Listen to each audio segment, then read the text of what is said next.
1 month.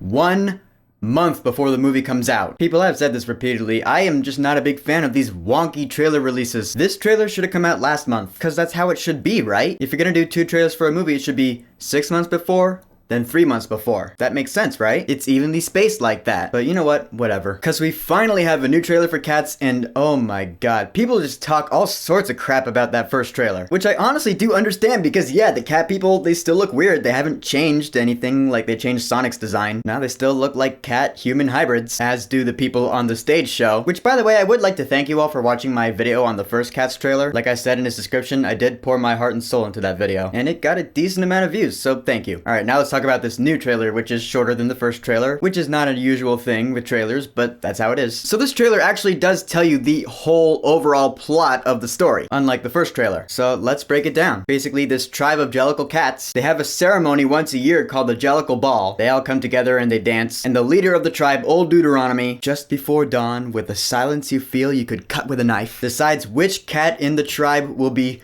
reborn into a new Jellicle life. Kind of religious-ish, I guess. There are kind of religious aspects of the show, I guess, maybe. I didn't really look too much into it. I mean, into that part of the show. I know the show pretty well, but yeah, that's the premise. And you know, there is something to be said for knowing the plot before the movie comes out. Like, I can say, I know who Old Deuteronomy picks to be reborn. I know how it goes. I'm not gonna tell you, of course, that's spoiling the entire movie. But it has been a while since I've had that feeling of, yeah, I know what's gonna happen in the end before the movie even comes out. Because it's based on something that I've seen. I'll be able to say the same thing next year for West Side Story, and in 2 years for Wicked. I just think that's kind of cool. This trailer in and of itself, though, it has some things where I'm like, okay, well, not the brightest moment of any movie I've ever seen. I do like the fact that you see wanted posters for Macavity, Idris Elba's character. It shows that, yeah, Macavity is the criminal cat. I do wonder if Idris Elba is actually going to do any singing in this movie, because, if I remember correctly, Macavity himself doesn't do any singing in the show. The Macavity song is sung by, like, his followers. Macavity, Macavity, there's no one like Macavity. I think that's actually going to be Taylor Swift's song in this movie, which should be really cool because Taylor Swift is really hot, which is fitting for her character, Bombalurina. But the biggest thing I took away from this trailer, though, is that this movie is gonna have way more dialogue than the show. The show itself is just song after song. It's sung through. There are no real dialogue breaks anywhere in the show. This movie, though,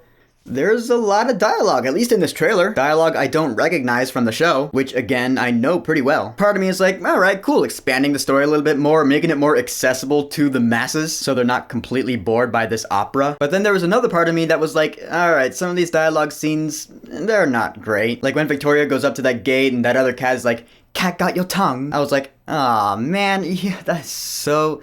yeah. First of all, I don't think cats would have that joke. And second of all, it's a cheesy pun. I don't know, that's just kind of a low for the trailer for me. However, then it got to Jason Derulo. And I'm pretty sure he's gonna crush it in this movie as the Rum Tum Tugger. He looks great, like all these parts in this trailer, I loved it. Like the part where he was like, let's dance! That alone got me in the mood. I'm like, he's gonna be awesome. He's probably gonna steal the movie. Well, him and Jennifer Hudson. There's one scene in the trailer where you see Macavity just up and vanish. He just poof. I was like, alright, I didn't know Macavity could do that. I thought Mr. Mistopheles was the magical cat. And I do get it. Like, there's a lyric in Macavity's song that more or less says at the scene of his crime, Macavity's not there, as in he's an expert escape artist. I just didn't know his escaping involved vanishing into thin air, just gone. I guess we'll see how it works. There's a pretty cool scene in the show involving Macavity and Old Deuteronomy. Again, no spoilers, but I am curious to see how they do it in this movie. Those of you who know the show probably know what I'm talking about. My favorite moment in this trailer, though, has to be James Corden's moment. Because I always thought James Corden was the funniest talk show host. I do think he is a genuinely funny guy, and that moment on the seesaw did make me laugh. Right, well, that's not going to work, is it? That's what I say to you. British humor. I love that. That's what I say to you.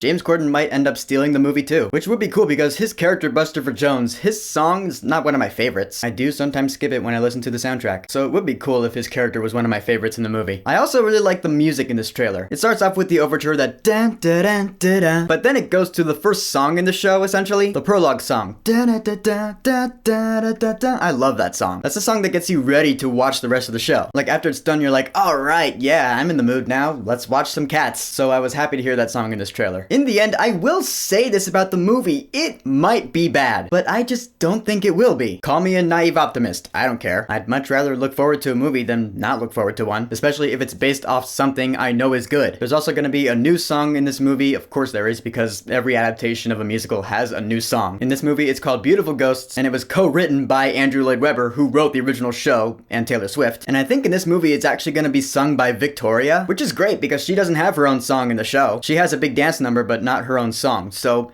cool, she gets to sing in this movie. And then I guess Taylor Swift has her own version of the song in the credits. I am looking forward to it. I have not listened to it yet. I know it's out, but I like to listen to these songs for the first time in the movie, which, yeah, same thing goes for Frozen 2. I know the soundtrack is out, and it has taken me everything in my power to not listen to it yet. I'm seeing the movie in just a couple days. I'm so excited. And I'm also excited for Cats. So the new trailer for Cats, have you seen it? Do you like it any better? Whatever you think, go ahead and leave a comment. And don't forget to subscribe. Now, if you'll excuse me, I'm gonna go play some more Pokemon.